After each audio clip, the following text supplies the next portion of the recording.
Hello students, how are you? This is the seventh lesson of the course Multicultural Education and Diversity Management.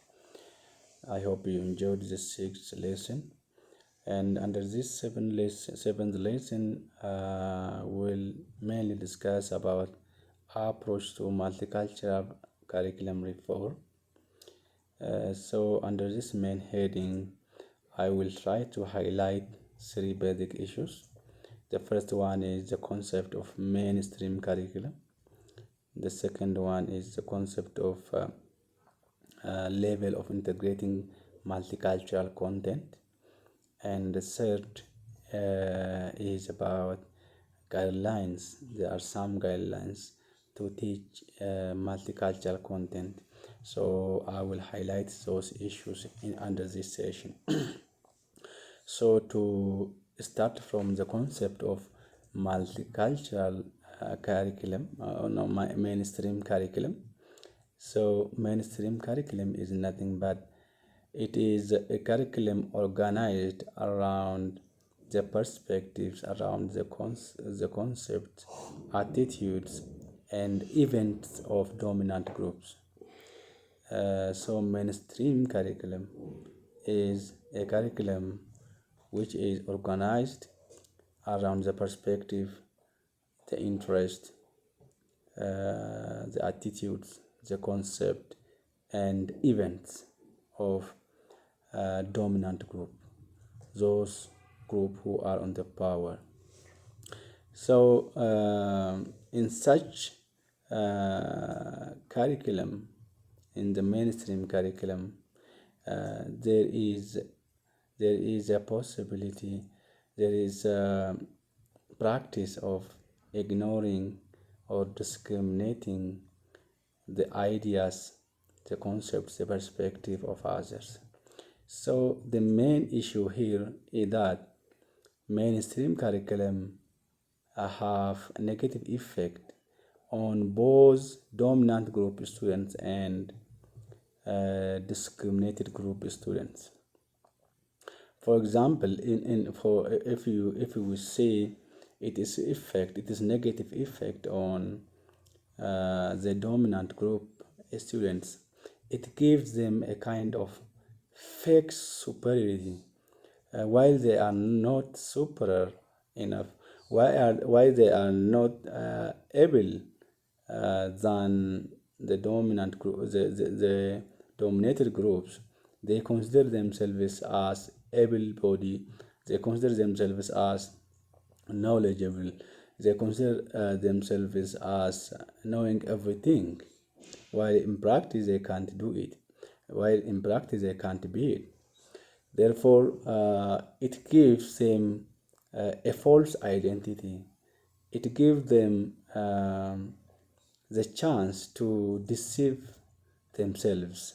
Therefore, in this form, the mainstream curriculum have negative effect on the way dominant group build their identity. Secondly, and the very important thing is this mainstream curriculum may negatively affect the discriminated, the dominated group as well, because it denies the voice, the importance, and the benefits of discriminated groups. It denies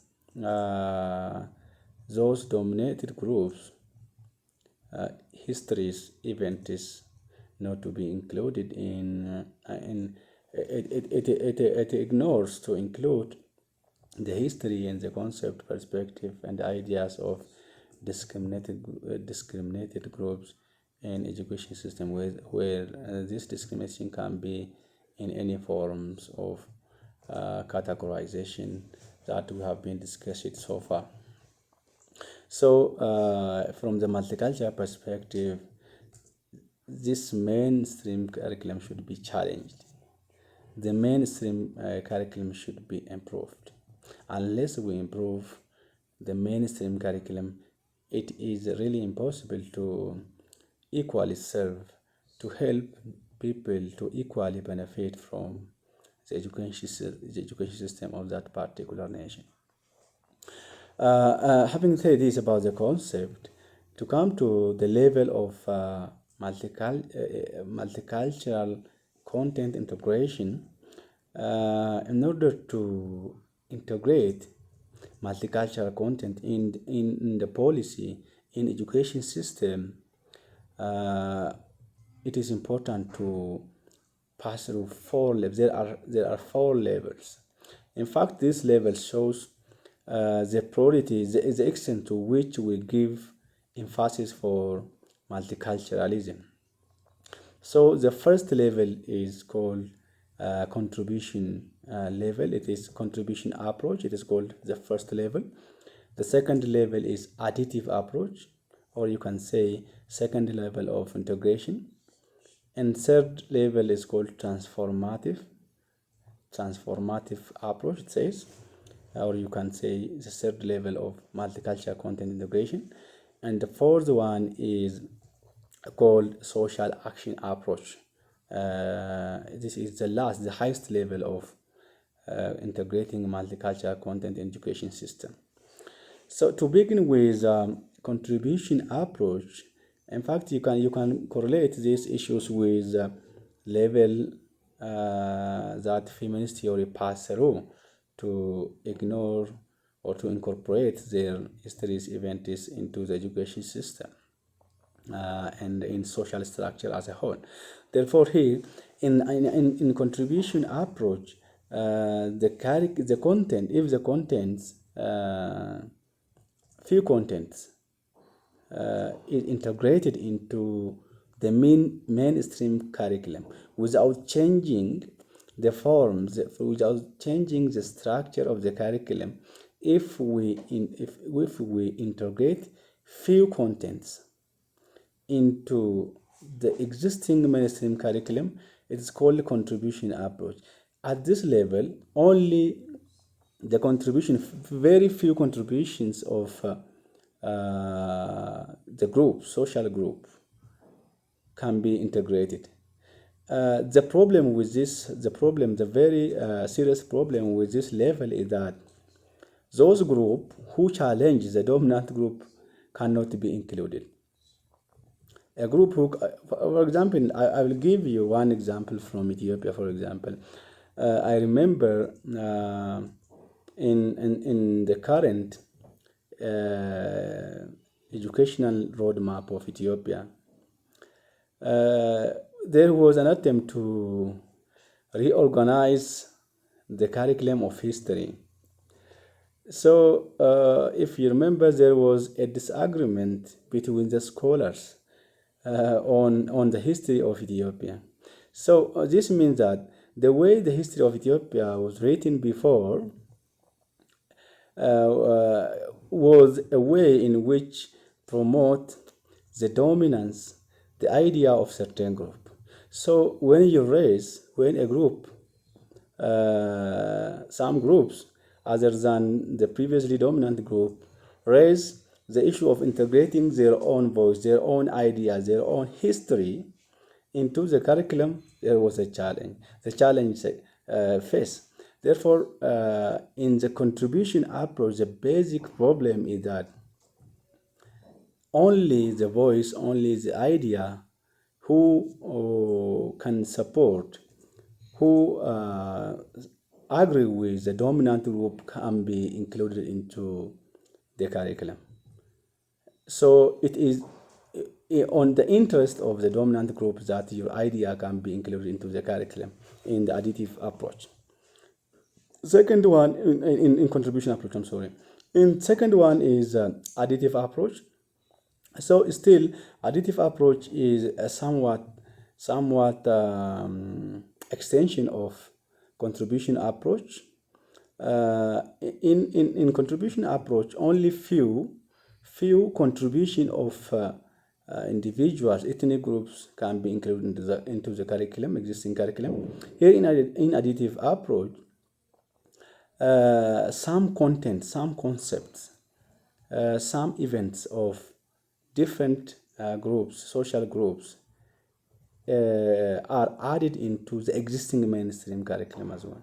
So again, there is no change in structure, there is no change in form, there is no change in components, but we add on the existing. If we add new concepts, it might be, for example, adding books, writing books, for example, about certain group of society, or adding the history of a group as a subunit of a book, can be considered as additive approach. We can add the concept, the content, the principles, the culture of certain group into the existing mainstream curriculum.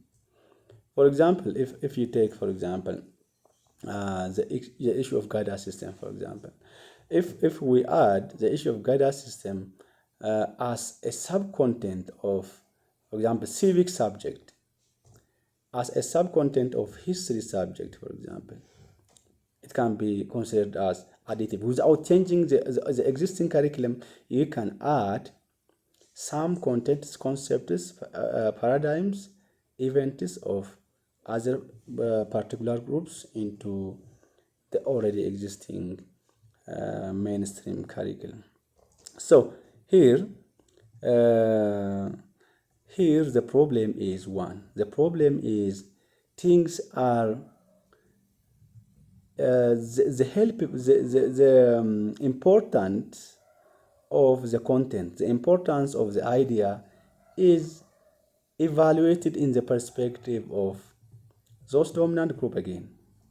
Even though there is a chance to add the content into the existing mainstream, the lens through which these contents, these ideas, these perspectives are screened is those of the dominant group.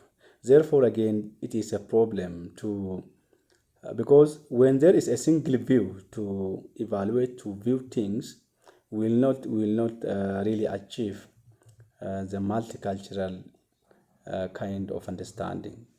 We will not achieve the multicultural goals as we discussed it so far. So this is the problem with the next level of integrating multicultural content. So beyond this,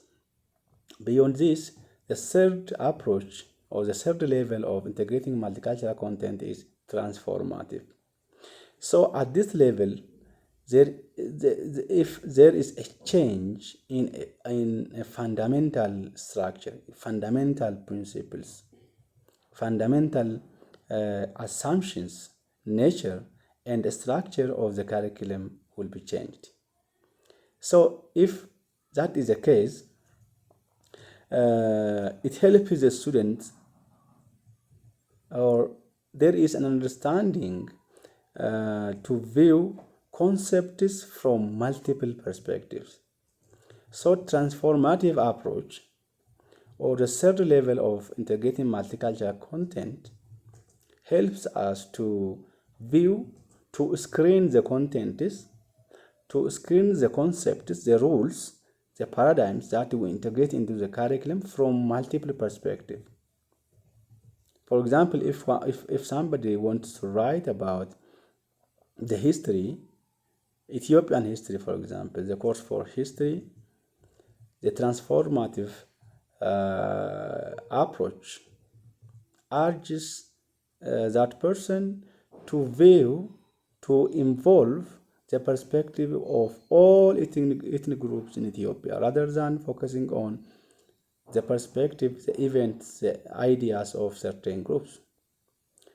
This is transformative approach, the third level of transformative approach. So to somehow it is related to multicultural perspective, because as we said, multicultural perspective, multiculturalism needs to change the school structure. It is a kind of school reform. When we conceptualize, or when we discuss about the nature of multicultural education first, we said that multicultural education can be conceptualized as a school reform. Therefore, transformative approach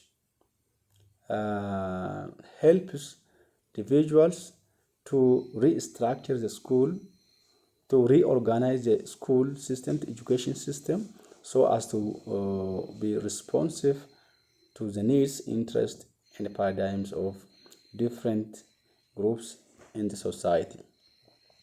And the fourth one is social action approach. It's a social action approach. So at the social as the social action approach, it is the highest level of integrating multicultural content into the mainstream or into the curriculum. Therefore, at this level, the issue is not only changing the structure, not only changing the forms, the curriculum, fundamental norms, not only changing the structure of the school and education system, it is important to take actions. It gives an opportunities to take action to so as to help the dominated group, so as to help the discriminated group to sound their voice, to say their voice, to integrate their voice into the education system, the curriculum as a whole. Therefore, this is the last and the highest level of integrating multicultural. So what you have to think about is you can examine the Ethiopian education policy, how in which or at which level the issue of different groups, the events of different groups, the perspective of different groups are integrated into the education system. It's up to you to examine. You can look back to the 1994 education policy of Ethiopia. You can also look into the existing education roadmap. So you can evaluate at which level you can assign these policies, at which level the 1994 education training policy integrated the content of different cultural groups, different social groups into the education system. That is your assignment. Another thing, the third issue, main issue I want to address in this session is there are some guidelines to teach the multicultural content. The first guideline, in fact, there are around 14 guidelines listed on your material. I want to simply highlight the concept behind these issues. The first one is using one's own experience is very important in teaching multicultural content. Because teachers have their own social background. Therefore, sharing our experiences as a teachers to the students will help the students will develop the sense of sharing among the students, sense of openly sharing the experiences among the students. Therefore, sharing the teacher's experience are considered as a key in teaching multicultural content. Second, knowledge about ethnic group is very important. Unless we have a knowledge about the interest, about the cultural values of ethnic groups, it is very impossible to effectively teach in multicultural environment and to teach even multicultural content. So in order to teach the history of different ethnic groups, teachers need to know the history of those ethnic groups very well. This is second thing. The third thing is be sensitive to one's own bias. Therefore, teachers, due to our socialization, we do have our own bias. Therefore, we have to take care of the words, the language, the expression that we use in the classroom, because we may create a kind of bias. We may impose our own attitudes, our own perspective on our students. Therefore, we have to take care of that. So, multicultural perspective challenge to impose our own attitudes, our own individual personal perspective on our students, rather than just sharing as an experiences. The fourth one is the issue of classroom. The classroom should, therefore, a person who teach in multicultural environment or multicultural content should take care of the classroom situation. The classroom situation image should promote multiculturalism. Therefore, positive image should be there in the classroom rather than discriminatory image. So this is another thing. Another issue is the issue of sensitivity to students' bias. Students may also bring different biases to the classroom. Therefore, as a teacher, so we need to know these biases which come from our students because of their socialization.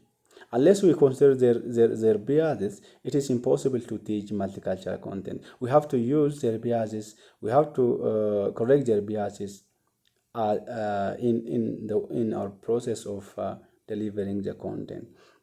Another thing is the issue of selection of materials.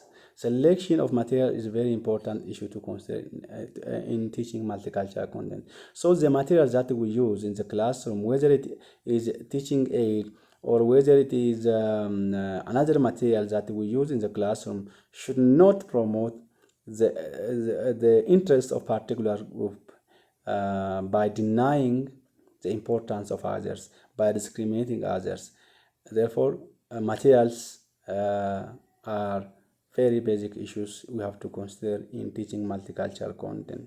Another thing is the issue of cultural heritage. Sharing one's own cultural heritage is very important because students have many things to learn from our own cultural heritage. They also have many things to learn from their friends' cultural heritage. Therefore, there should be a door to share cultural heritage in teaching multicultural content. Another thing is giving attention to controversial issues. Controversial issues need very serious attention there. Therefore, we have to take care of those controversial issues while we are teaching multicultural contents. Another thing we have to consider is developmental level of students. So to teach multicultural content, we have to understand the level of our students' development, whether it is in cognitive aspect, in affective aspect, or psychomotor aspect. We have to understand the level of our student development. And it is also important to integrate family into the teaching learning process. Teaching learning process, there is a kind of shift, as I told you in sixth lesson, because there is a shift to consider knowledge as a social construction. Therefore, it is important to integrate family into the teaching learning process rather than ignoring them, because they have many things to bring. The interests of the family should be included into the teaching learning process in multicultural environment.